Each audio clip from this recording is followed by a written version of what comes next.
Stuart, how you doing? Great, thank you. You? Yes, super.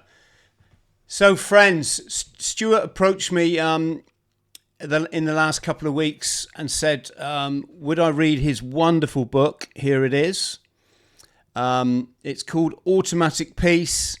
It's about stopping tyranny without even trying. And I had to be blatantly honest with Stuart and say, I've got a bookshelf with probably close to 50 books on it now that people send me, and I don't have enough time for my own my own reading, my own life. But why not come on the show? That would be we'll kill two birds with one stone. Stuart can tell me about your book, and I guess yeah. I mean, Stuart, over to you. Can you just give us a quick synopsis what the book's about, and then I want to go back and ask, how did you get into this kind of way of thinking? Yeah, right. Okay. So the book is basically it's in two basic parts. The first part is describes the foundations that you need to understand the second part. And the second part is basically three very simple principles designed to be okay, so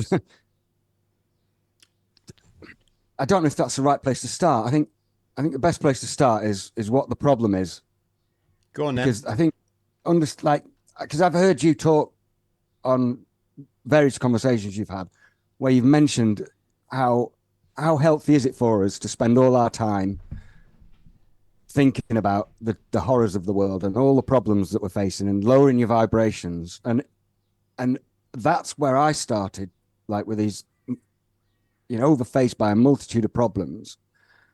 And so I started to break down, what are the core principles of these problems? Because instead of thinking of, this endless list of problems, from climate to currency to carbon tax to illegal wars to the Klaus Schwab and his gang of people. I mean, as soon as you get your head around one, another one pops up. And so it's this endless treadmill of problems. And I can't think of one reason why mine or anyone else's freedom depends on fully understanding the actions of the deviant class. It's the solution has to be entirely separate, because it should remain true regardless of what they're doing. And so that's why I set about writing or identifying three basic principles that we can all abide by, that we all agree with. Those that don't agree with it are self-identifying as tyrants, basically. And then through doing that, hopefully shift attention away from the problems towards the solution, or a solution, I suppose. Absolutely. That's what I love about this conversation, mate, is that there's so many facets of this. I've been a bit quiet on my podcast lately with respect to doing, lives to the camera myself, that is, simply because it's draining Yeah. just to be in an arena where everyone's so negative, Yeah. Oh, it's and everyone nauseating. thinks, like, what they're doing to us this week. And my perspective is, I want answers, solutions. I want Yeah. to walk out my front door happy in the morning. This life, Yeah. I used to love Yeah. life, and I still do. But now it's got this horrible veneer of, oh, is it the chemtrails today? Yep. Oh, what, and so I'm very much now of the attitude, Stuart. No, I can't. There's stuff going on I can't change. I Yep. can say my bit, but I can't Yep. change it. Yep. But do I want to let it affect me all the time? Because if we believe in the energy, vibration, and frequency game, then, well, there's two things going on here. First of all, well, we're not playing that game very well, are we? If we're miserable all the time, our Yeah. vibration's low, and we're lowering the vibration of everyone we come into contact with as a result. Absolutely. Second thing is, like, you can't This is the whole thing. Like when people talk about Trump and he's our savior, and I'm not here to bash Trump. It's not my thing. It's not my issue. But No. my thing is, but hang on, like, can we really change life, our happiness, our outcome by using the system that the psychopaths created to keep Yeah. us in a little sheep pen? Exactly. Yeah. Well, I mean that. There's something I was thinking while I was preparing for this interview, and it's something that you probably have a lot more familiarity with than I do. But it's an old military tactic for you to dictate the terms of battle, to determine the battlefield and where exactly you want your enemy. You draw your opponent onto your territory so that you maintain superiority, and by constantly paying attention to the 24-hour news cycle, constantly addicted to Twitter, constantly discussing the latest new problem. We're being drawn onto this treadmill to keep us moody, miserable, feeling insignificant, that everything's futile. I mean, it's clearly I think that's the way it goes. It's like a cat with a laser pen. You shine a laser pen on the wall. The cat believes it's deeply engaged with a pertinent issue, but it's got no idea that you're shining light there for no reason other than to draw its attention. And that's what we're all doing, whether it's Trump and Biden or Bill Gates and Klaus Schwab, or whether I mean, the list is endless. I tried writing a list of what the problems are. It's just continual and endless. And then tomorrow there'll be a fresh one. And every single issue is sort of splits into a multitude of interpretations. If you talk about the climate, it's either the climate's changing, it's either getting hot or it's getting cold, or we're all going to get extinct or we're not, or it's because of geoengineering, or it's because of carbon. There's just no end to it. And I'm determined to remove my attention. Solving all of that rigmarole can't be the way to actually become free. I think the whole thing just needs to be got rid of, just wholesale, get rid. Absolutely. I mean, the world's unfathomable. It's, trying to grasp what's actually going on is futile. You're never going to get, unless you're a genius or omnipotent, you're not going to fully understand it. And so I think we need to start understanding who we are and what we want. And that should be our focal point. This is what I want. This is who I am. And this is what I'm not accepting. I think that's the better angle to take. Yes. Do you also think that, the work starts at home? You've got to sort your own shop out before I mean, for example, yeah, we can all hate Klaus Schwab or Prince Charles or whatever the next, constraint is, restraint coming in against us. But if you're drinking 2 bottles of wine every night, in order to self-medicate your trauma, as opposed to, doing what needs to be done to heal. And I include myself. This is not a lecture. They call it spiritual battle, because you work on this every single moment of every single day. But it's that thing, isn't it, that I just, the way I sort of see it is that when you look at scripture, for example, and by scripture I just mean the knowledge of the ancients, those people that realized that if you take your eye off the ball, the psychopathic elite will come in and start controlling you, or the devil on your shoulder will start telling you to have that, just one more beer, yep. It's fine, just, whatever. And I think there's so much of this global problems can be offset by getting happy ourselves. Yeah, absolutely. And that you can't get happy if all your time is consumed by someone else's ideas. you've got to simplify, basically, cut out the crap and just make things easier. I think like it's the wild speculation. See, this is the conundrum. There's the amount of speculation there is out there about all the problems, just creates the fear and uncertainty, which leads to conflict. And the conflict is always the excuse for authoritarianism. So through trying to win the battle that's been put in front of you, you're just extending the battle further. But I have just to continue what you were saying about you're in a battle, you've got to focus on getting your own garden straight first. I absolutely agree with that. But it's taken me several years of trying to purge myself of the exterior battles. Let's put it into two terms, like there's the problems out there in the world, and then there's your own inner peace.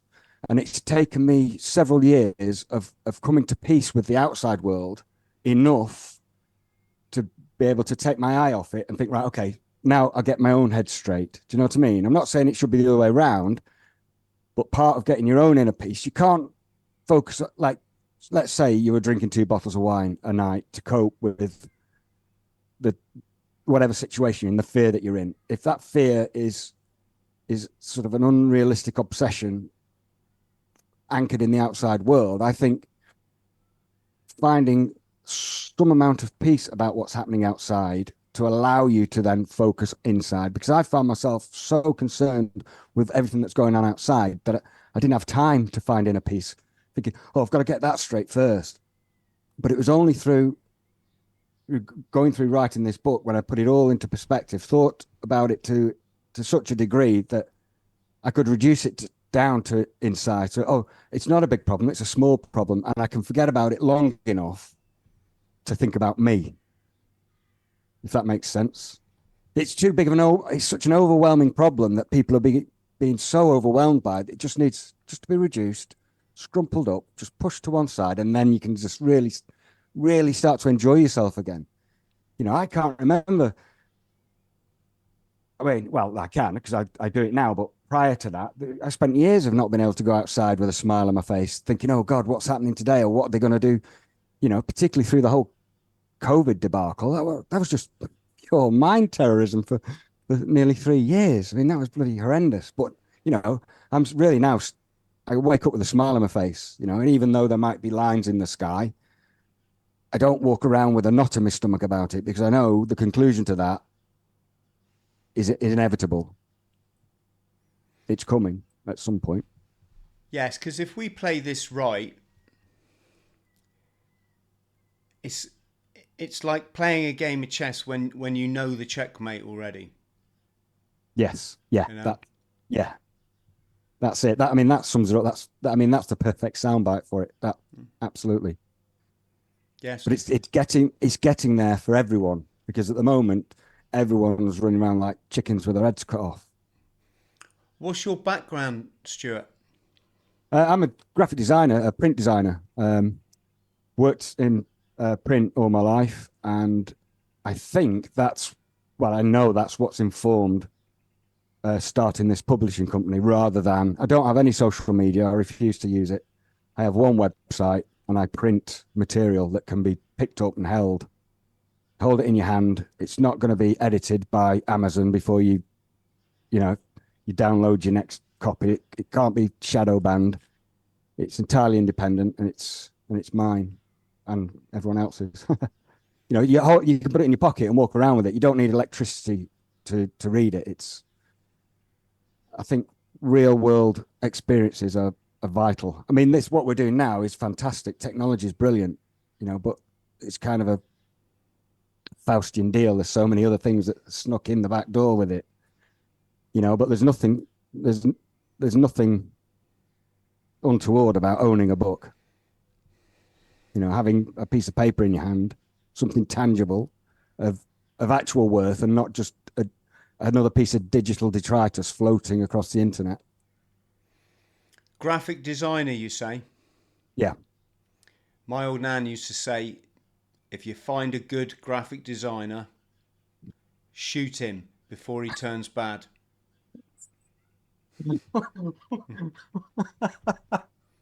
Wow. Or was that Welsh people? It was one of the two. Well, yeah. Well, How did you what if we call it your awakenment journey? How did that take well, place? I mean, I've always struggled with authority since childhood, and it's always been there. You know, I can't take it seriously. I never have been able to. I was told it was a problem, but the problem wasn't mine. It was those who sought to impose themselves upon me, and I never bought it. But you know, you go through life and you accept certain parameters. You know, like you start voting and stuff, because that's how everyone else lives, and you sort of bumble along with it because it's the right thing to do to get along with folk. But it gets to a point where it's unlivable. You know, I haven't voted for 20 years since the Tony Blair started that illegal war based on lies. I mean, I can't put my name to things like that. Well, And then the fact that sorry, it's another example, isn't it, of adopting the slave system and thinking that you're going to make some kind of miraculous change. Yeah, well, I think the last time I voted was after I'd voted him in, and I felt so guilty for it. I can't remember now whether I stopped then or I tried voting one more time to try and correct the mistakes. And at that point, I thought, oh, what am I doing? It's ludicrous, you know. And so, like, the idea that there was one epiphany, I don't think exists. It's just been a sort of a constant sort of battle against my perceived wrongs out there, you know, and they're all over the place, from, you know, disobedient police officers acting above their authority all the way up to international corporations injecting babies with all sorts of stuff. And it's everywhere. I can't conceive of a time where I didn't recognize injustice. So I really don't know. But I think what tipped me into writing this was when the COVID thing started. I thought, this can't be a long-term project anymore. This has to have to deal with this sooner rather than later. So I think that's what brought things further into focus, if we could say that. But other than that, there's, you know, it's just I've always been like this. So, what about the concept that anything that we've got an issue or a problem with, or we're on a downer about, Yeah, is actually just God challenging us to sort something out in our head? well, I mean, that I often think like that. It's a great way of dealing with things in the moment. You know, if you're grateful for whatever troubles occur, it's a far better attitude than crumbling in front of it, and to take the opportunity to learn something new, either about the world out there or about yourself. But that's like I think that's a personal revelation that people have to come to on, you know, on their own terms in their own time. You know, I'm sure a lot of people are incapable of that. Yeah, I think some people are never going to get there, are they? Which No, is, you know, that's why people again, go die in wars. That's another one of the problems on the endless list of problems. And like I say, I think what I've realized in writing this book is not to think about the details of the problems, but to think about the problems. It's the treadmill of problems is the problem. Having problems is the problem. And I think we just need to shift our attention onto things that aren't speculation and are absolute truths that we can rely on, regardless of what's in the news tomorrow. How much of that then is physical, as in the 3D realm, and how much of that is psychological, do you think? Wow. I mean, I'll give you some examples maybe. So, Go on. I mean, without wishing to put my focus on the negative, uh, it does seem a bit daunting, doesn't it? When you see people are like, yeah, start your own like local initiatives and buy chickens from your neighbor. Yeah, absolutely wonderful. Decentralize the power structure. Yep. But is your neighbor still using plastic to farm his chickens? You know, Yep. is he still Yep. jumping in a 4x4 and filling it up with the precious planet's Yep. precious resources, irreplaceable? And I think I mean, I'm just going to say this because I know what some people are thinking now is,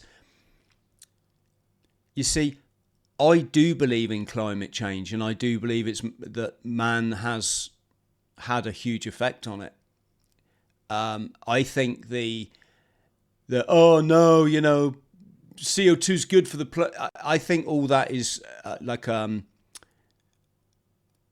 that's an infiltration Yeah. of people's minds by the club. I think they're Yeah. playing both sides wonderfully.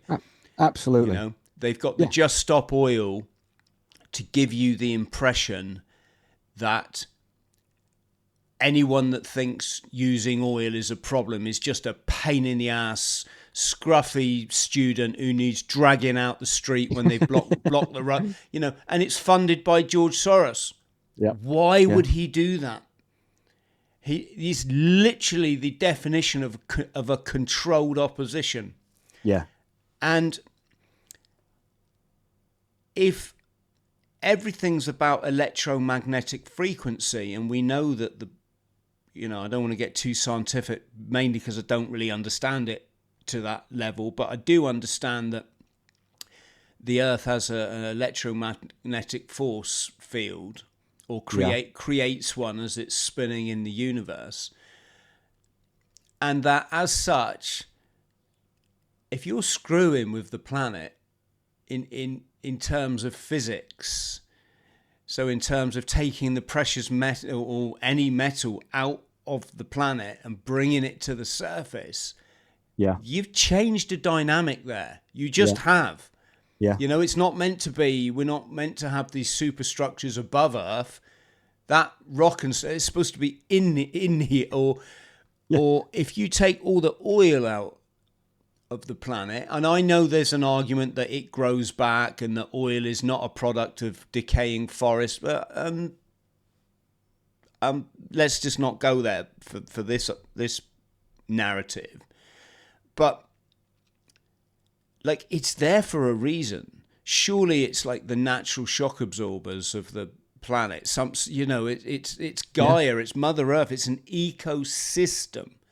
If you change something in that system, there's going to be repercussions, because that's Absolutely. You can't live without having an impact, and you can't have any impact without repercussions. But immediately, and going back to my original point, we've now gone on to potentially a huge source of negativity, haven't we? Because our neighbours still filling up the 4x4 to go to Avon Farmers to get their chicken feed, and Yeah. Avon Farmers have got their, I don't know, their air conditioning on full all summer to welcome the customers in, and da da da da da, Well, and so that's your 3D. Things need to be addressed there, don't they? But then also, I wonder if that would be a natural byproduct, Stuart, of getting our heads sorted out. Because absolutely. I give you a small example. When people go, oh, I wouldn't go back to living in a cave in a forest. I like my widescreen. And it's like, yeah, I get that. I like it too. It was quite an easy life, really, isn't it? If you take the Yeah. mental health shit out of it, sit, watch Yeah. Netflix all day if you want. The government pay you. But because I have that, let's call it an enlightenment of mind, I would I would sacrifice, you know. Absolutely. You know, Chris, you can't go to what's most Australia important? again. Fine, Yeah. you know. Sorry, Stuart, over to you. No, I was just agreeing with you. I mean, what if you had a choice between a big car and a television or the end of life on Earth? You would make that sacrifice. It's pointless saying, "Oh no, I'm not going to give it up." You know, that's a ludicrous thing. But I'll give you a clearer example of that weird sort of double thing where people on the one hand are rearing their own chickens but burning fuel to keep them warm. The whole digital currency thing. I mean, everyone's screaming about keeping cash alive when cash is a piece of paper that's value is determined by a group of private bankers. Do you know what I mean? It's like, what? Well, hang on a minute. You'd be crying the digital currency, but you're supporting a fiat currency, which is just ludicrous to begin with. So everything is unfathomable, and to know the truth of the situation, none of us can do it. I mean, my position on the climate is, I don't know. Absolutely no idea what's going on up there or down there. I can't possibly know. So I need to be in a position where I know I'm going to be all right, regardless of which side of the argument is correct and who wins. You know, and so my approach with automatic peace to the climate is I don't know what the problem is, but I do know Rishi Sunak does not have the rights to 20%, 40%, 50% of my income in order to solve the problem. I know that for certain. I also know that whatever initiative anyone wishes to implement in order to control the weather or fix the weather or do whatever you want with the climate, it has to abide by the 3 principles in this book. Otherwise, I'll dismiss it out of hand. And that's how I've simplified everything. So I don't have to argue about the climate because I don't know. But whatever you want to do about it, I know whether it meets my satisfaction or not with these principles. I'm really looking forward to coming on to that. But before we do, yeah, do you know, there's sometimes a part of me that thinks if it wasn't for the evil that they've perpetrated this last 3 years, everyone knows what I'm talking about. Yep. Like the fact that they literally, I mean, I've had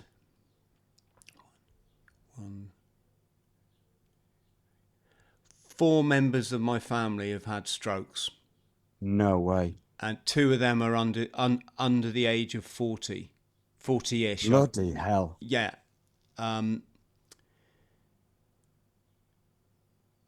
Well, I'm sorry to hear that. No, I mean, no. It's tragedy. It's you know, I don't want to.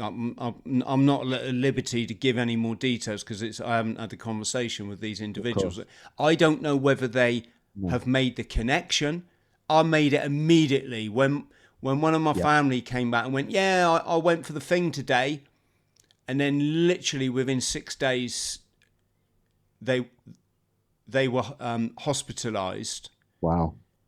And with all the feeling gone, and they're like 34 years old, for Christ's sake. So if it wasn't for that evil, because that surely, that pain, that misery, that negative energy, that evil, if it weren't for that, there is a part of me that wonders if, like, the WEF are, like, they've actually got it right. And you know, a lot of people, like the Georgia Guidestones, they think it's all like one world, new order. They made these Guidestones to talk about their. No, I think it was actually people that had thought things through and said that the sustainability of mankind is impossible at its current rate. We're going to literally deforest the planet. I mean, they did it on Easter Island, didn't they? In order to build all them statues, they cut all the trees down and then wondered why they wiped themselves out. And I'll show you another thing. One sec. Just going to walk the dog. I'll be back in an hour.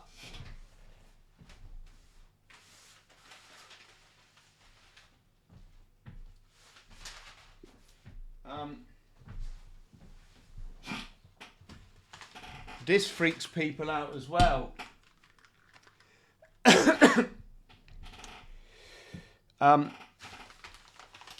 Look what I just bought.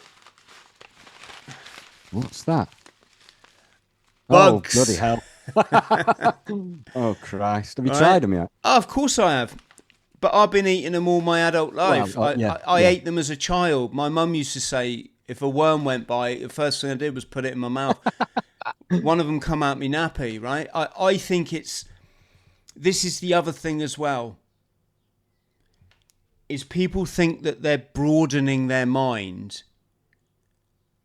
by having a go at the World Economic Forum. And I'm not saying that those guys are good or anything. No. Heaven forbid. Not what I mean. What I mean is criticizing someone don't make you broad-minded. It just means you've got an opinion on, and you've seen certain facts that you've selected, basically. Yeah. Yep. For example, George Soros, evil. Yeah, we all get that. Does anyone stop to consider that his family probably really love him? That his grandkids probably think he's the best granddad, since sliced bread. That when he walks down the shop in his local village in Switzerland, he says hello to the baker and the butcher and the candlestick maker, and he's, oh, Klaus, how you doing? There you go. There's a bottle of wine to take. Yeah. I'm just saying, we have a very, and here's the thing,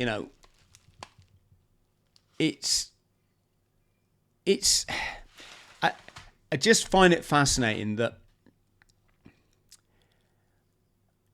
and I'm just going to say here now, because I know the comments that are going to come in. Yes, I do understand some people are allergic to certain food types. That doesn't mean you throw the baby out the bathwater for the whole planet, because I tell you what, these are delicious, Stuart.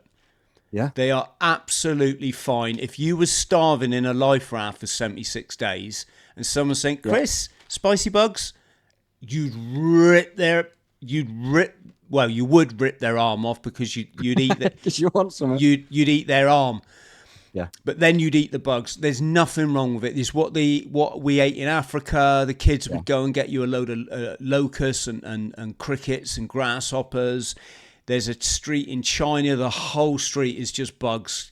Silkworms, scorpions. Even there's other stuff like snake and crocodile and weird. The planet's full of food. My point isn't to, sell people on bugs. Not at all. I bought them, and I bought so many. I mean, they're not even cheap, because I was like quite hungry, and I saw them on the internet. And you should never shop when you're hungry, should you? No. So I've ended up. I had a packet open somewhere. I don't know. But let me have a look. Let's go for some salt and vinegar mealworms. But yeah, my point isn't to try and sell people on their diets or the bugs, but it's just to say that when you see some of the stuff of the elites, you can almost understand that or it almost seems as if they despise the man in the street so much, because the man in the street is so thick, he's going to destroy his own planet and defend his right to destroy the planet. The planet. And do I believe that? Well, no. But I have the capacity to hold two opposing thoughts in my head, and not necessarily go with either one. And I mean, this is probably an aside again, but it is quite alarming how many people now that, it's like the earth has got to be flat, or it's got to be a sphere. Well, what about, like, who gives a fuck? You know, you might think that, but keep your jury out. Absolutely. I'm not. That's probably a really bad example, but I just There's nothing wrong with being unsure and being confident in your uncertainty. I think that's probably the most philosophically intelligent position to take on anything, because we can't know anything for certain other than the fact that I mean, I could wake up now and be back in bed, and all of this might not have happened. It's probably not going to do that, but I can't prove otherwise. All I can prove is that at the moment I'm thinking about saying this to you, and that's all I can do. Everything else is a maybe. You know, and I think more people should embrace their uncertainty and stop trying to be. I rescued well, I was just going to say I rescued a fledgling blackbird the other day, and I kept it in a box overnight, and I had to feed it every 2 hours. I was feeding it mealworms, but they were a bit too crunchy for it, so I had to soften them up and just drop them in its mouth. I can be a bit funny with food. I have no problems with people eating bugs or anything they want. I don't think, what people eat is an issue. It's taking that choice away from people that's the problem. If you were in a world where you had no choice but to eat Bill Gates's lab-grown meat, I'm sure you'd have an issue with that. But for someone to try and invent a different food source, there's no harm in that. But if you get to the point where there's no choice other than that, then that's where there's a problem. That's what most people's issue is with the bugs thing. It's this idea that you won't be able to have a chicken or a sausage. You've just got to eat bug mash or whatever it is. It's being forced, that decision being made for you, I think, is the bigger issue. Yeah, I'm just sorry, while you're talking, I'm just going to get some pictures up here of the, was it 6 billion people in China eat what I've just eaten, and we somehow, in our little Western bubble of YouTube, we've somehow managed to kind of forget that 6 billion people eat bugs, not a problem. They probably we have different cultures, and we all have different diets, and that's fine. There's nothing wrong with that, is there? Yeah, I kind of distracted a bit, which I didn't really want to do. Well, my point was that, and I don't get the chance, Stuart, to chat this sort of thing with many people. So it's great, great that you're here today. That we can sort of have a philosophical pint at the bar. Yeah, is that it's just funny, isn't it, that some of the stuff, whether it be Georgia Guidestones or World Economic Forum, is man is a problem on this planet. Don't. I mean, I'm just saying it's a viewpoint, isn't it? Yeah. It's a viewpoint that man could potentially be quite a big problem.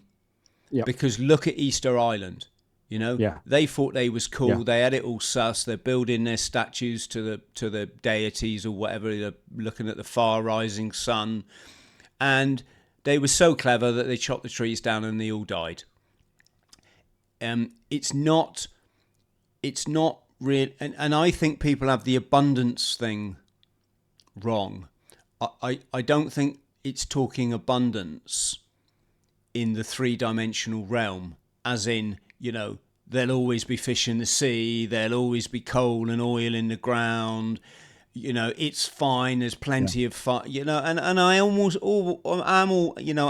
know that you could fit the world population into the size of Manhattan or but that's not, I think to charge forward and not even be able to discuss these things, is a dangerous position to. Sorry,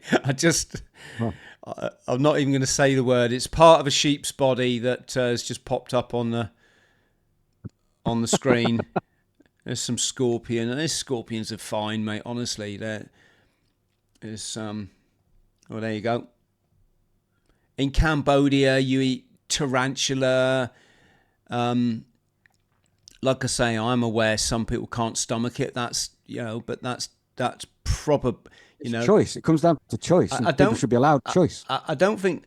I don't necessarily. What I mean is that there's a certain chemical that's in certain insects. I don't think it's in all of them. It's also in some crustaceans. Yeah. So I'm guessing it's something that builds up the shell. There's a name for it. But here's the thing: I eat all crustaceans and never had a problem. I've eaten all insects and never. I'm not suggesting you eat all insect. Sorry, I'm labouring the point a bit. Just because, you know, when you lived in the forest, what is easier? Is it easier to go charging after a gazelle for like 6 days, 3 days, or a deer, or is it not easier just to lift up a rotten log and pick out 6 witchetty grubs, packed full of, you know, probably the ideal protein for this human scavenging animal that we are, and it, yeah. It does make you wonder, doesn't it, that the you know, the World Economic Forum have they got something right? Well, they can't get everything wrong. It'd be impossible for them to be absolutely wrong about everything. And like you were saying earlier about Klaus, no one is without virtue or above criticism. But we tend to sort of make judgments based on our own perspective, and then they're done for. But I mean, like you, I'm not defending Klaus Schwab. He's done some stupid things, but I'm sure he's also done some very, I mean, I've read his books. His books are ludicrous. But I'm sure, you know, he's had some good ideas in his time. You know, you have to unconditionally accept everything. You know, everyone's capable of some virtue. And this comes back to what you were saying originally, that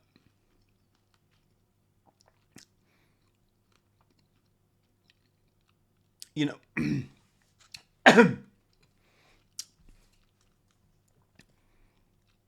we are kind of bred on hate a bit, aren't we? You know, and I'm not saying you should respect Klaus Schwab in any way whatsoever. The guy's a dick. You know what he done the last 3 years is satanically evil. But like, are you gonna let that affect your barbecue tonight? Seriously? Are you gonna, like, when you tuck your kid into bed for a bedtime story, say, "Sorry, son, not tonight. I ain't feeling it because Klaus Schwab." I'm in a bad mood. Yeah, because Klaus Schwab's an evil bastard. Yeah, it's an interesting one. Well, I mean, that's a great point. We're bred. It's not so much hate is a big part of it, but it's more the division. We're all set against one another, you know, complaining about each other for X, Y, Z, you know, and it's encouraged and it's exacerbated because divide and conquer works, you know, and the more divided we are, the more a smaller group it needs who are determined enough to steer us, because we're all running around like bloody idiots. You know, but the opposite is not necessarily the answer. The answer isn't, okay, we need to unify. We all need to come together. We all need to recognize the same problem and agree on the same solution, because that's just creating further division, because that'll never happen, nor should it happen. You know, humanity is just varied, so vast and varied and beautiful. Like, the idea of us all agreeing is anti-human. You know, it's our competition that makes for progress. You know, we should be different and we should enjoy our differences, and we should enjoy the conflict, but not be so uptight that it has to end in our division. We should be able to unconditionally accept our neighbour's decision to either eat bugs or not eat bugs, or to protest or not protest. You know, we're all sort of consumed with this idea of the Great Awakening, getting everybody on board with the same ideas, but that's impossible. It's impossible and it's undesirable. Excuse me, just need a little drink. Yeah, and that again comes back to your point, though, Stuart, doesn't it, about the paradises within us, because you have to be able to, you know, find that inner peace. And I think a big part of the Great Awakening is people healing from trauma. Yeah. People that have had traumatic journeys, which you could argue is everybody on the planet. I just don't think everyone on the planet is awake to the fact that they've been traumatized, whether it, you know, do you ever see, for example, have you ever met a woman that's gone, do you know what, Stuart? I'm bloody traumatized by these beauty magazines, because they belittled me. They've called me a fat ass my whole life and told me I need to look like Claudia Schiffer, and clearly I don't. And do you know what? They've never told me I was born perfect and I am the way that I'm supposed to be, and that there's a million men out there that would love me dearly and be delighted to, take me into their home or make a home with me. What I'm saying is a lot of people don't realise their trauma, do they? But when they say to you, oh, honey, how do I look in this? And you're like, yeah, lovely, love. What, just lovely? Yeah. Well, you can't. Are you having an affair? Sorry, girls. It's just an example. I'm sure there's some man ones I could come. I mean, men ones as well, isn't it? I mean, men are traumatised. Yeah. When I see my mates and I've done this, I hold my hand up, but yeah, I mean, I see my mates in the military and they're like on a podcast, and they're very careful to get all their military paraphernalia in the background and the hey, I was a para, look, yep. Or I was a commando or whatever it might be, and that's all trauma. That's all the feeling of being inadequate. Absolutely. Yeah. Yeah, and I know someone's going to come in here. Yeah, I get it. Some people are incredibly proud of their regiment. I'm not talking about that. I'm talking about the examples where, and people are, and we all are. I think we all are. You see the exact same thing in the pub with the builders. Oh, you're busy. Oh, you're always busy, me. Yeah, you're busy when you're good. Oh, I've got a job. Yeah, I've got a job, getting paid really well. It's all bravado and, making sure that nobody you don't want to admit that you've not got any work on or that you're struggling a little bit, and it's all sort of a masculinity competition, I suppose, regardless of your background. I'm just giving another example. Everybody wants to appear to be in the best position and not to admit uncertainty or any degree of weakness or failure. Exactly. Fucking builders. That's not what I said. Oh, sorry. Oh, yeah, I get your point. Yes, so let's come on to your book, and thanks for having this chat, Stuart. Some people they don't. I had a chap yesterday on the show. Oh, I don't think he understood the concept of a podcast. Right. The podcast, it's a chat, isn't it? Yeah. Why? What happened? I can't be specific, or everyone will know who it is. But it was like, I am here. This is like my show. Oh, right. So it was a steam train. It was absolutely fine. But when it's like 2.5 hours, then it's a bit. But no, it's fine. It's fine. Hang on. I'm just going to show. If now I've upset people with the bugs, this is going to upset them even more. This is when I ran the Communist Party. I was a fully paid up communist. Is there any way I can see what you're showing now? I'll describe it to you with my powers as an author. There's 3 individuals standing on the Great Wall of China. Yeah. 2 of them look slightly Mongolian, i.e. Northern Chinese Han sort of look, dressed in the green uniforms with... one's just got like a Timberlake hat or whatever you call it. The other one's got the Red Star hat. Yeah. The chap in the middle, incredibly handsome author from the United Kingdom. That's you. Oh well, if you say so, mate. Yeah, I didn't want to show off, but no, mate. I'm just being silly. It's just in my Hong Kong and China collection is after I ate the bugs, which is in a street in Beijing. Yeah. I thought I'd be the first person to do a book signing on the Great Wall of China. So I took a couple of copies of them. I only took a copy of it, and then I spoke to all these tourists and said, would you mind like being part of my elaborate hoax? Just queue up in a line and pretend that you're buying a book off me. And the funny enough was a table set up on the Great Wall. So I just put the book on the table and had this big queue of these very wonderful Dutch tourists that all went along. I think I'll see if I can find the photo. But yes, let me just show you this photo. I'll show people this. There we go. Yes. So, Stuart, automatic peace. Then, what's the answer to all this? Right. So we've sort of established that division is the problem. The speculation, the division between us is the problem. And I don't believe we're ever going to unite ourselves. And so what I've tried to do is create a focal point. Before we started, I just wrote a quick note just to sort of put it in perspective. We just can't find where it is now. Do you want me to read something off mine? So look, I've got here, tyranny is a result of power, not authority.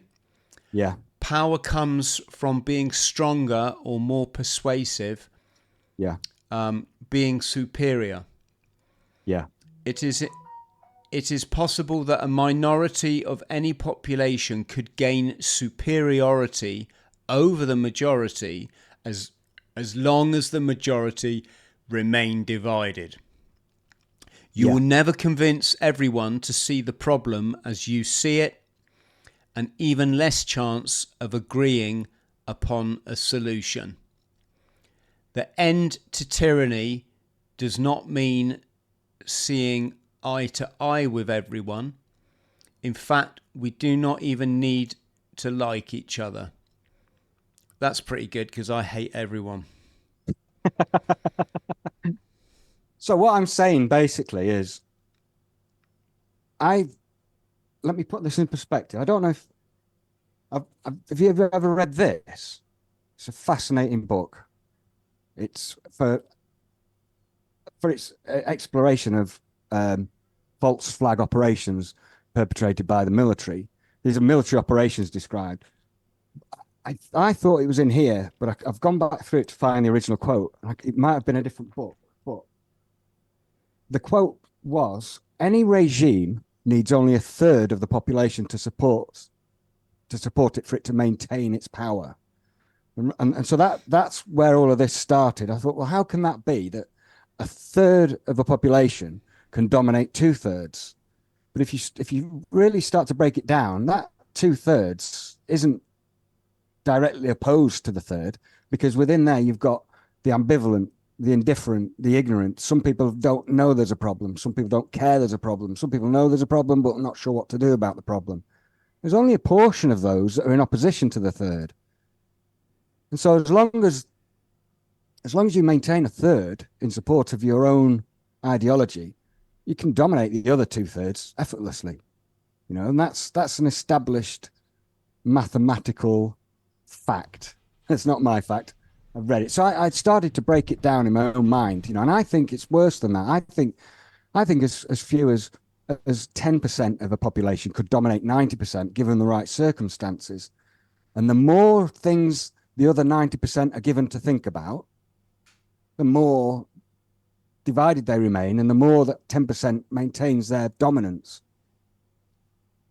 But it's equally true the other way around. So if you're under a tyrannical regime that's run by a handful of psychopaths, then you only need the same amount of moral, upright people with a strong focal point to challenge it. But this is where we fall down. We're all trying to agree with each other on what to do. And so what I've tried to do is identify the fundamental aspects of human nature that we all recognize. It's wrong to hurt people. We all know that. but we forget about it because we're too busy arguing about our preference for particular flavor of politics or music or interpretation of world events, you know. But we all know the difference between right and wrong. The only ones that don't are the small amount of psychopaths. And so if we start being a little bit more honest with ourselves about what we know about rights, I mean, what are rights? I can't prove they even exist. What's authority? There is no such thing as authority. If there's no rights, there can't be any authority. Authority is thought to be the right to command or control someone. I can't tell you what to do any more than you can tell me. And if we can't tell each other, we can't tell anyone else, and nobody could tell us. There's no such thing as rights. There's no such thing as authority. Power, when people exert their will over you, it's because they've got the power to do so. It's because they're stronger than you or smarter than you. You know, and the only way you're going to beat that is to become stronger. And we're not going to become stronger by continually arguing about every bloody issue that's put in front of us. But if we all remember what we already know deep down inside, that it's wrong to hurt people. And we will create a mutual focal point. Rather than trying to unite everyone, we just have a mutual focal point that's so accessible to absolutely everyone, regardless of your politics or your conspiracy theory or your position on the climate or what kind of knickers you like to wear. We can all agree on some very fundamental principles.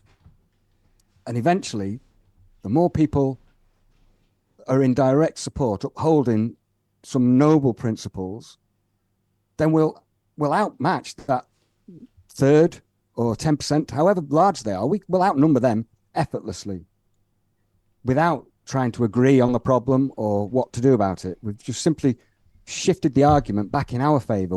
We know what's right and what's wrong, and we know what we'll accept. And so what I've done is just try to make that a little bit more easy to understand, a little bit more accessible, and it's all in there. It's a tiny book. It takes 20 minutes to read. Okay, so you said something people that get rights over other people because they're stronger or smarter. And one of those ways of being... No, they have power. They don't have rights. Sorry, they have power over people because they're stronger or smarter. And I know you've just given a couple of examples. I just want to explore this because one of those aspects of being smarter is being historically informed, spiritually informed, or you know, or esoterically informed, i.e. understanding that there's two sides to this life. There's the spiritual and the 3D, whereas most people only think there's the 3D, this bullshit, you know. They don't understand that the most important part of life is invisible. It's you know, it's something that you can't, like, it's almost like hard to quantify. And given that I mean, that's a big way they have power, isn't it? That they, for a start, they speak a different language to us, literally. Hence all your esoteric symbolism. Then their network is incredibly, you know, they've got a very clever network. You've got a few movers and shakers at the top, but they know which people in society they can play. They know who are the greed merchants and who are going to sell people out for the 30 pieces of silver. So they get this very strong hold on society, people that probably just think that they're good old people, but they're living in you know, they're living in dark energy. For example, I mean, just one example, a Rothschild or a Tony Blair or you know,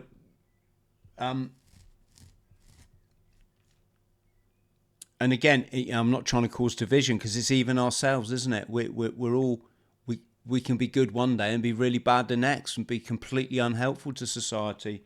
You know, you wake up drunk on the sofa, you probably, you know, if you really want to analyze it, you probably didn't do a lot of good last night. So how how then do you awaken people to this system that you're suggesting? Right. Okay. So I'm not suggesting a system, and I'm simply reminding people of things that they already know. It's nothing new to learn here. Just remembering all those things you knew as a child, but you sort of forget. Let you talking there about having historical knowledge and, being, let's put it, let's say mentally superior. I struggle to understand certain things. I'm an artist. I work visually. I'm not academically smart, and so I can't accept that my freedom depends on me understanding all the rigmarole that they're planning or doing, or even knowing history. And I know people who are even less perceptive than I am, and so what I'm saying is the answer has to be so accessible and so simple. It doesn't you don't need to be a brain box. You don't need to do research. You don't need to be you don't need a library of books. You don't even need to read books. It needs to be accessible, even if you can't read. And that means going down. Sorry, Stuart. That was what I was getting at. System was. I didn't mean that word. What I meant is, yeah, what you're saying is great. That's called spiritual battle. Yeah. Okay. Essentially, Yeah. You know that eating chocolate isn't really going to do you any good, but most people still do it. Don't this literally is a great example of spiritual battle. I know that chocolate isn't going to ultimately do me good. A little bit of it now and again, okay. That doesn't help when you've got a big bar in the fridge like that and you got the munchies because you've been, stressing about the day and you're trying to unwind in front of the telly at night and that big bar's calling you. Before you know it, you've eaten the whole bloody thing. You wake up, your stomach's in bits. Sorry,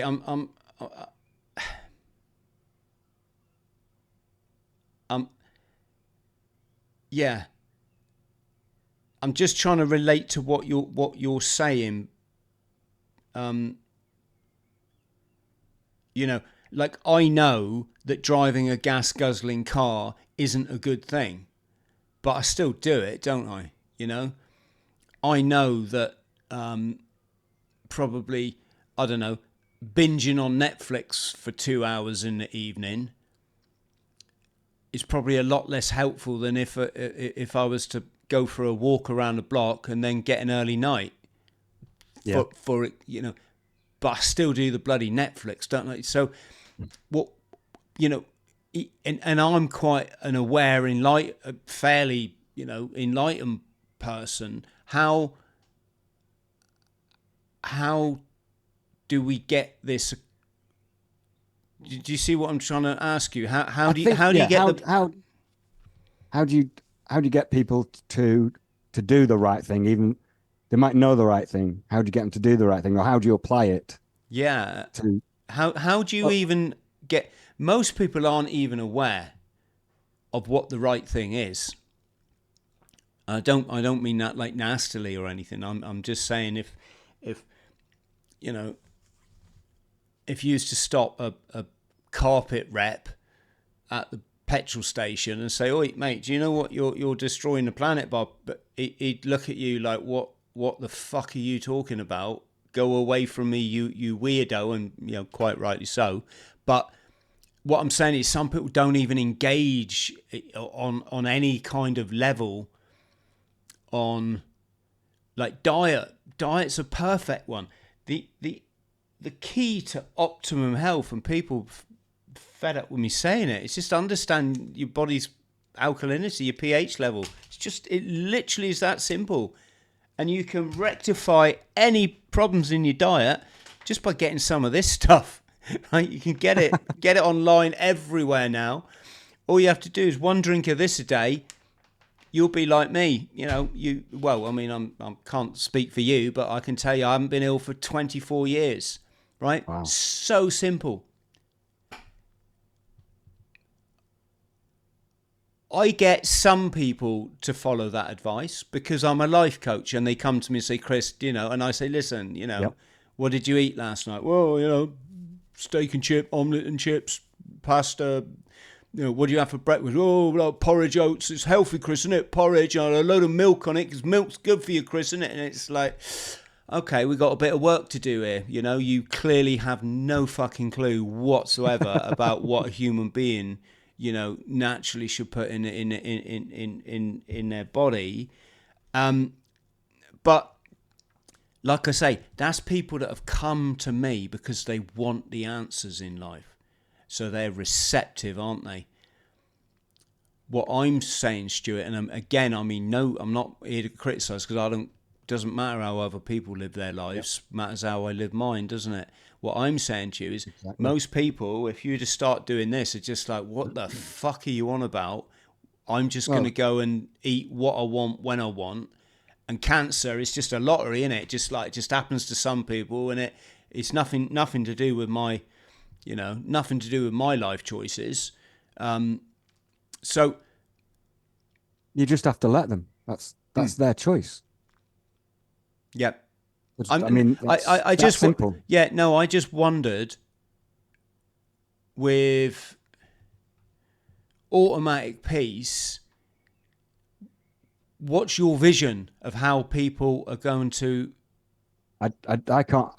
How can I don't have a vision. I can't possibly. I think that's the problem.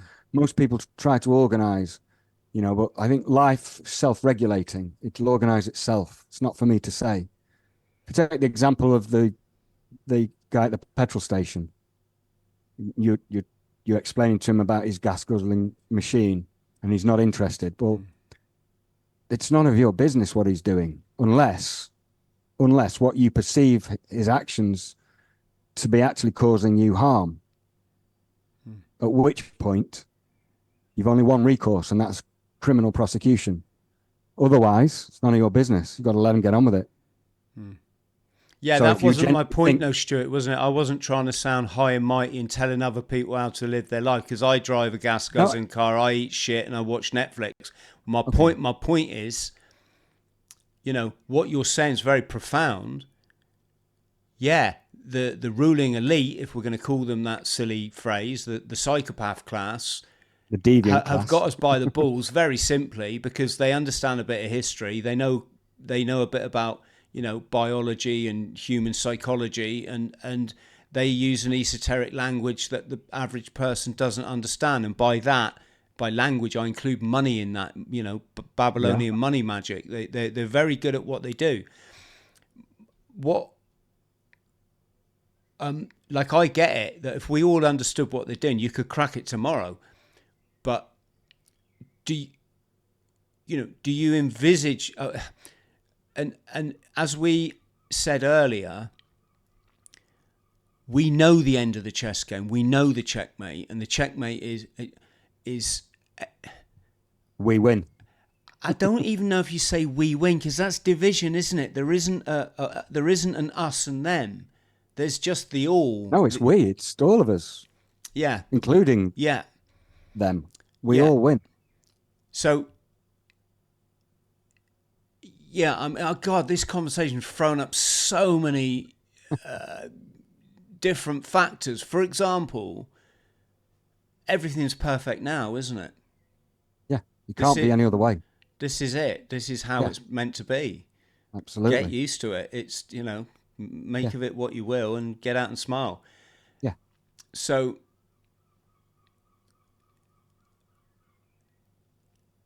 I don't want to ask another question because I don't feel like we covered the other one. So are we? Okay, let's get to the root of it. What are we trying to get to? Yeah, what are we trying to do? What's the point in you writing your book? What did you want from it? What do you hope will come of it? Or did you just write it to say, look, this is how it is, folks. I don't even care if you don't buy it. It's quite simple. I want to live by my own choices, and I don't want anybody to interfere with it. And I want the same for everyone else. And it's that simple. And this book describes what I believe to be the most reasonable way that anyone can live and achieve that. Okay. So do you feel now then, Stuart, that you're not living with the freedom you desire or the way that you... Oh, great question. Yes, I do, but there are infractions that I'm certainly not happy with. I don't like declaring my income to strangers. I don't like having it confiscated by strangers. I don't like the threat of violence if I want to grow a plant to for medicinal purposes, to have my door smashed down by a gang of King Charles's boys who's going to steal my property and lock me in a concrete room with a metal door. I don't like living under the threat of that. We're talking about aloe vera now, obviously. Yep, cactuses. Yeah, no, I wasn't trying to be, all hippie psychological. No, I totally get it. I don't want my door smashed down if I don't want a medical procedure. And we came very freaking close. It would appear we came close. Maybe, I don't know. So, but so what is the? I'm just trying to go forward here. What are we trying to do with this book? What are we trying to influence people, or are we just trying to say, look, this is out? I mean, what would you like to see happen? I'm simply offering a different perspective, a shift away from all the negativity, where we can create a mutual focal point, around something that we can all recognize, as a noble cause rather than wild speculation and division. And through doing that, we will automatically create the moral power, the moral superiority to hold the criminal class accountable, whether it's the police officer on the street acting beyond his authority or a delusional old man who believes he's a king. They should none of these people are above the law, but they repeatedly act in a way that they are. I mean, Charles has got sovereign immunity. I mean, imagine what you get up to if you were a bit kinky and you knew you're literally above the law. I mean, I'm not accusing Charles of anything. I have no idea what he gets up to. But he comes from a family whose faces have been on our money for decades. And our money determines how abundant we can live. And we've seen families having to go to what are they called, these food kitchen things. What's the name? Food banks. Food banks, that was it. We can't afford to make ends meet, and there's a reason for that, because, the price of our money is dictated by private interests. And all that needs to be ironed out, and people need to be held accountable. The damage that was done during the scam, people need to answer for that, At the moment, they're not, because we have a disobedient judiciary, and that judiciary is obedient to a higher power. So we need to shift them back to our power. Do you know what I mean? Yeah, this is, again, I'm just going to bring it back to spiritual battle. Just not to be a dick, but to show the different perspectives on this. Because if you were to chat to my friend John St. Julian, whose channel is probably one of the only channels I really recommend, because it's just about solution, and his solution is it come with him.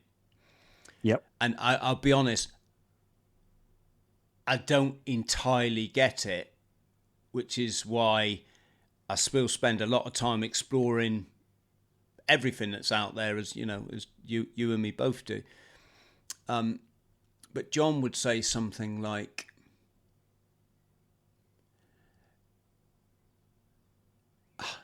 that we're getting distracted by the manifestations of the 3D delusional realm that makes you think you're Stuart and me think I'm Chris, with all these factors that we've factored in, like I wear a silly baseball cap and I've done some crazy running and I like to write books, and you're a graphic designer and you know, every he'd say that is blocking us from transcending to the higher realm and accessing, in his words, he'd say God. I'd call it quantum realm, whatever, you know, eternal energy. And that it's only by transcending these human problems that we find our true meaning and purpose. Absolutely. And as a result, said problems pale. But Stuart, I don't 100% get it, because, for example, there's a bit in scripture where Jesus said, you know, to come to me, i.e. to come to the quantum realm, the heaven, the paradise on earth, you've got to deny your family. And I don't think he actually meant you got to go and, like, you know, take out a 9mm and off them. I think what he meant is you've got to understand that they don't actually exist in the spiritual context, that they're again almost like a 3D delusion of the material realm. And I relate that now because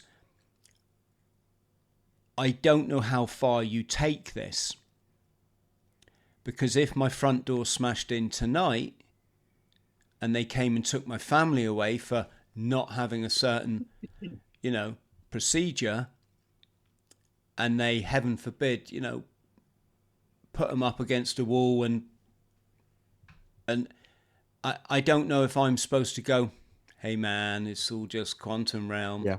You know, it's what will be will be. I'm the eternal energy. I'm not this little delusion, because like this little delusion Chris Thrall has still got to go on and live another 30 years without the people that I love the most, that I thought all this was about, or that came and made this all worth it.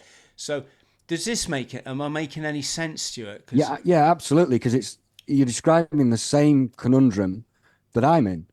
And that, you know, you either accept the 3D world and all its suffering verbatim and wait for the promised land, whatever that is.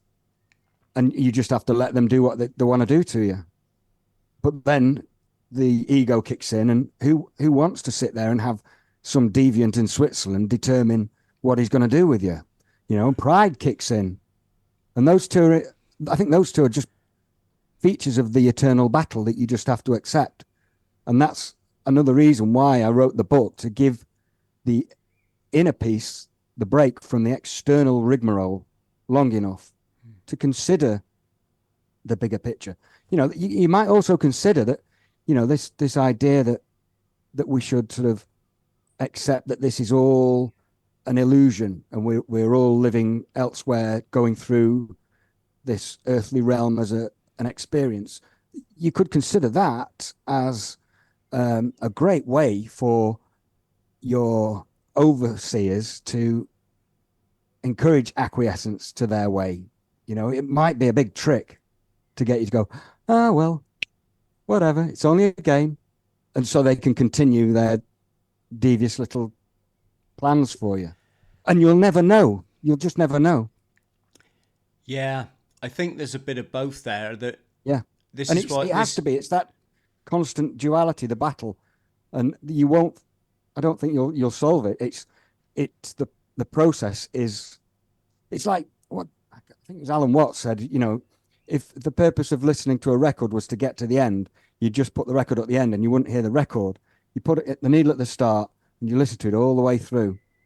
And it's only by getting all the way through to the end that you get to the end. And so we just have to accept all of these challenges and the concept of eternal light and physical earthly realm, they're just in constant flux.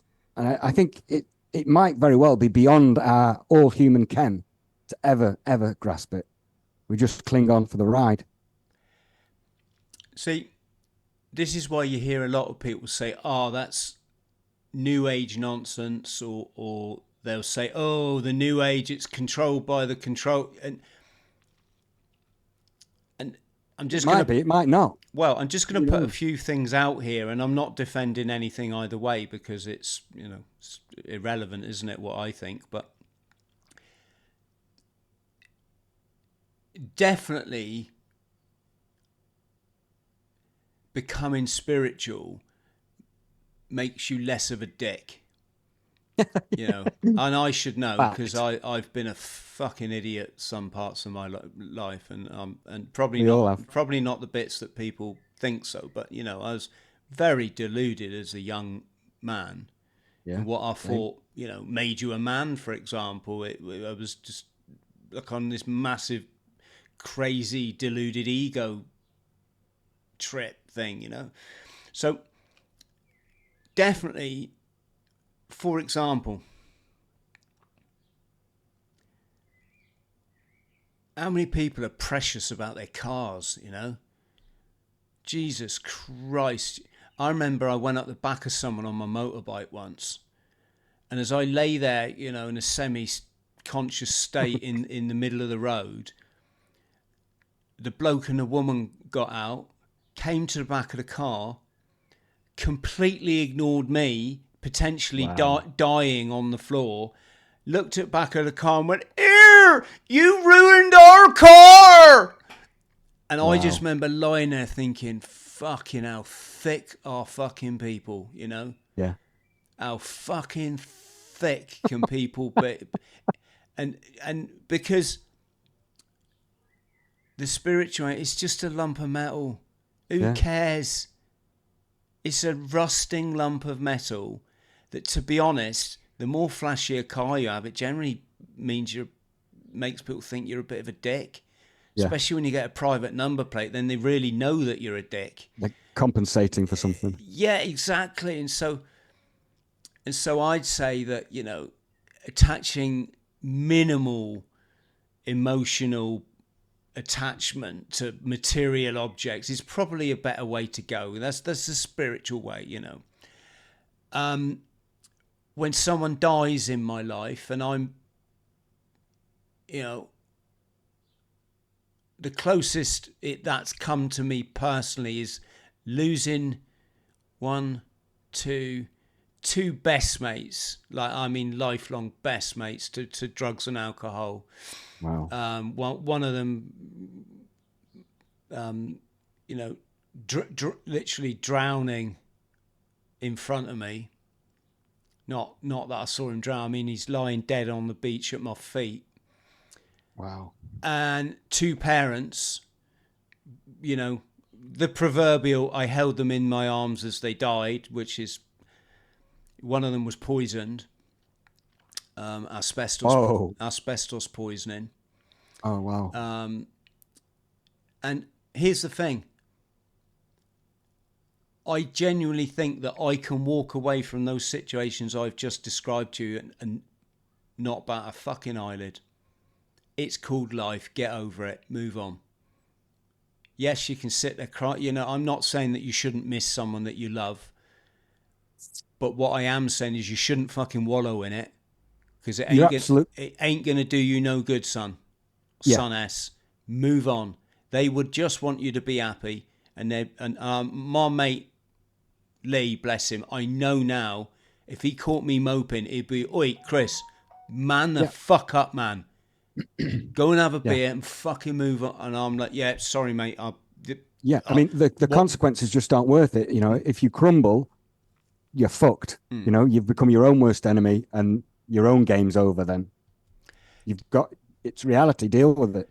The step further though, Stuart, and this is what I'm coming on to, is how do I feel then that there's shit coming out the sky on my head all day long. When I'm going for my beautiful run in the morning when the sun's just coming up and they've all been overhead all night and you know, I'm breathing all that in. Am I sort of, okay, yeah, man, this is all like the way it's meant? You know, I'm just giving an example. Yeah.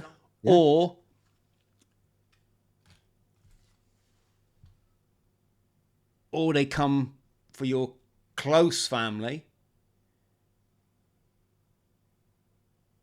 Do you see what I'm trying to do here? What I'm saying is becoming spiritual definitely bloody helps you in a lot of areas. First of all, you understand death. It no longer becomes the huge issue that it is for a lot of people. You know, it destroys a lot of people, doesn't it, when they lose a loved one, right? Yeah. Becoming spiritual means you no longer lose your shit when someone scratches your car, for crying out loud. It means nothing, literally, you know. All that's good. However, the Jesus-y thing, like you've got to be able to deny your family and like I get what he's saying. You've got to be able to understand that they too are, to a degree, a delusional manifestation of the 3D realm. And as such, you know, until you come to the quantum energy field, the spirit, you're not in my Father's home, is what Jesus would say. And Can I just say something there? I think if you were meant to live the perfect spiritual existence, you'd be in heaven. You wouldn't be here, would you? You know, and so trying to determine, you know, if you're going to live the absolute perfect, you know, spiritual indifference to everything and not care about the poison in the sky or the family injections, there would be no point to being here, you know. And I suppose you've got to sort of, it's like the yogi or the Buddha that goes to the wilderness, you know, and you can sit all day and contemplate, or you can return to the people and teach them what you've learned, you know, and to live entirely in contemplation on a mountain is practically impossible, because you're becoming dependent on other people to feed you, you know. And so it's what I'm saying is perfect spirituality isn't attainable on an earthly realm, you know. And so I think half of the turmoil that you're experiencing is, you know, we're all human. We can all be rascals now and again, and it's imperative that we are, you know, we can remain composed in the face of grief, and that's a good thing. But we can also get a bit angry once in a while and throw an egg at a politician, and they're both all right, you know. They have to be, because otherwise we'd already be in heaven, and we're not. That's all I can say. Brilliant point, mate. Brilliant point. Yeah, I was given those sort of examples because when people, just for people out there, so when you hear people say, "Oh, that's new age nonsense," I just want to say, no, it's being able to deal with death is not new age nonsense. It's a fucking imperative. Good trick. It's a great, it's a great, you know, tool to have in your toolkit. Being able to ignore, you know, if someone knocked on my door now, says, "Sorry, mister, I've just smashed into your car. It's a write-off. Are you okay?" That's all I care about. Yes, you are. Don't worry about that. Insurance will sort it out. If you ain't got insurance, I don't care. It's just money. Literally, I think there is an abundance of money out there. But so that's that. I guess what I'm saying is the higher, you know, manifestations of this spiritual stuff, I'm still not sure about, you know. Like, would I give my only child, you know, to get biblical, to demonstrate that I'm completely my faith in. No, would I fuck? You know, no, because you're a man. yeah, because maybe that's because I've still, either that's because that's the right thing to do, or maybe I'm not far enough on the journey yet, and I'm still, too much in the 3D ego self. I don't know. Yeah. Maybe it's an academic conversation, and people listening would go, God, you two are bloody stupid. What are you talking about? And I wouldn't disagree with them. That's fine. I sometimes wonder if They might be right. I'd like to live in the proverbial cabin in the woods. I would love to be the Unabomber. YouTube, that was a joke. I was joking. It's called satire. I was being... No, but seriously, because in the cabin in the woods, you're waking up with the sun, because that's when it starts getting warm, so it's going to cost you less to heat the place. You then go out. Your job is to get firewood, secure a food source, even if that's going down to the shop or whatever. Patching up your hut. Sun starts to go down. Read a bit of your book, and go to bed. Next day, eat, sleep, rave, repeat. I mean, there's no... Simple life. You ain't got to stress on bloody YouTube every day talking about philosophical ideas that make people think you're mental. Do you know what I mean? Who doesn't want that life? I want that life. Absolutely, yeah. I really... it's... Yeah. But we're unfortunately living in a world where people are taking that opportunity away from you, drip by drip. The ability to do that will be non-existent within a few years. Yeah. I think... So let's say Joe Rogan come out tomorrow and, I'm all spiritual, man. I'm on that. That's the kick. I'll be like, nah, Joe, I don't... I get that you're on that journey. But... I don't think you can let so much of the public have access to you, albeit, through social media, I suppose. Yeah. And talk about this level of conversation that we've had today,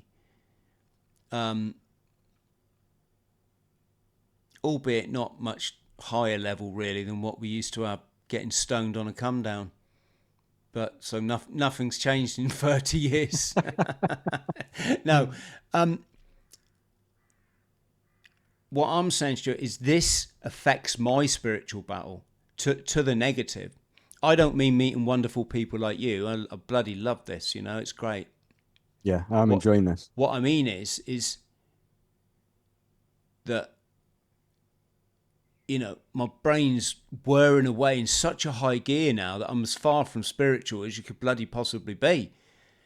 Then we've got to see how the wonderful, our wonderful friends out there receive this conversation. Oh God, that is gonna upset the shit out of some people. I'll tell you that. You put the cat in the pigeons there. And I guess what I'm saying is, like, I almost feel like I'm not best placed to have a conversation about spirituality because I'm too like whirring away like a bloody clock with the alarm clock going off all the time. I might be better to have this conversation, when I'm lying in a hammock on a beach in Thailand for a month. Yeah. Yes. Gosh. Stuart, that being said, I honestly could talk to you all day, and I genuinely mean that. However, likewise, I do appreciate our friends out there. Like, Chris, I've got to go to work now. I've got to, and like, I get that. Or, so let's cut this one short, but let's have another chat, Stuart. Hey, because definitely, I think we've scratched the surface, man. Yeah, I think there's a lot more. Yeah, or I mean, to be honest, I'm always looking for co-hosts, someone that we can look at what's going on in the news and cast our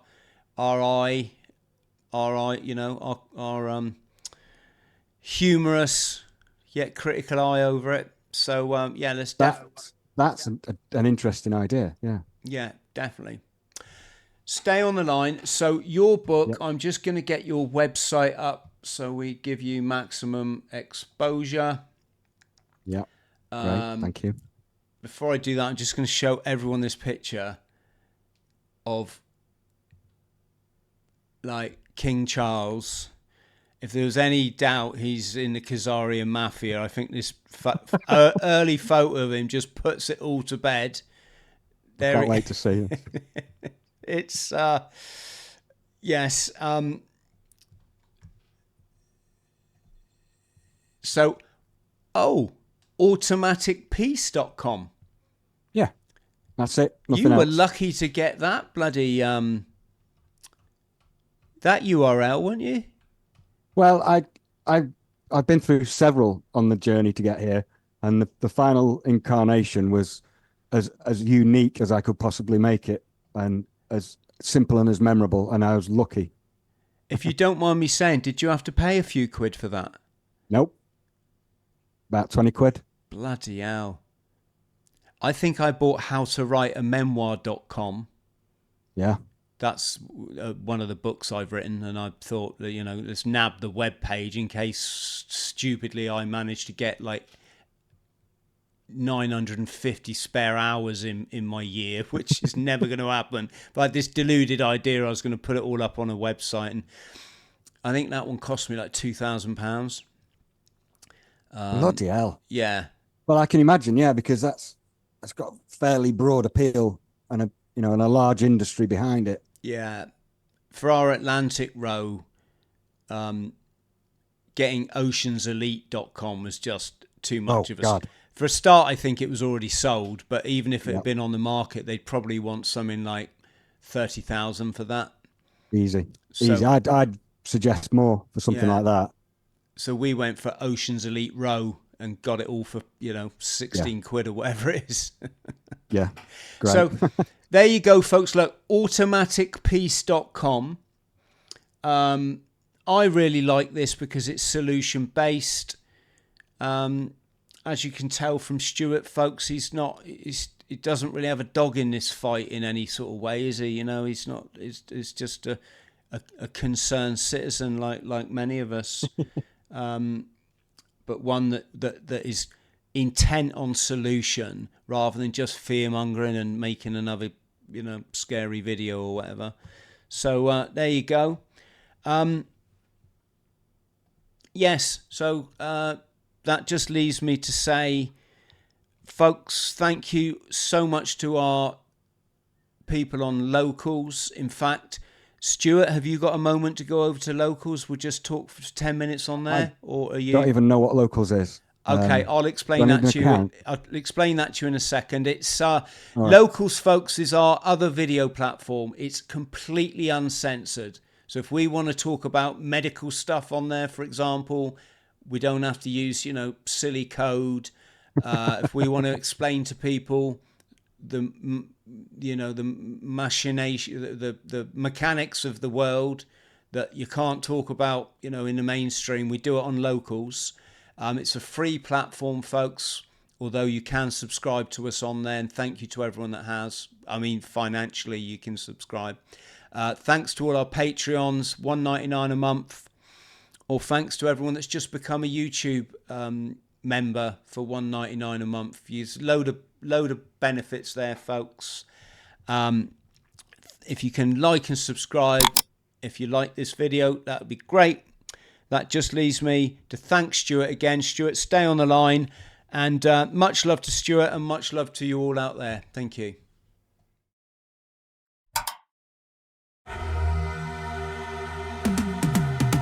I've been living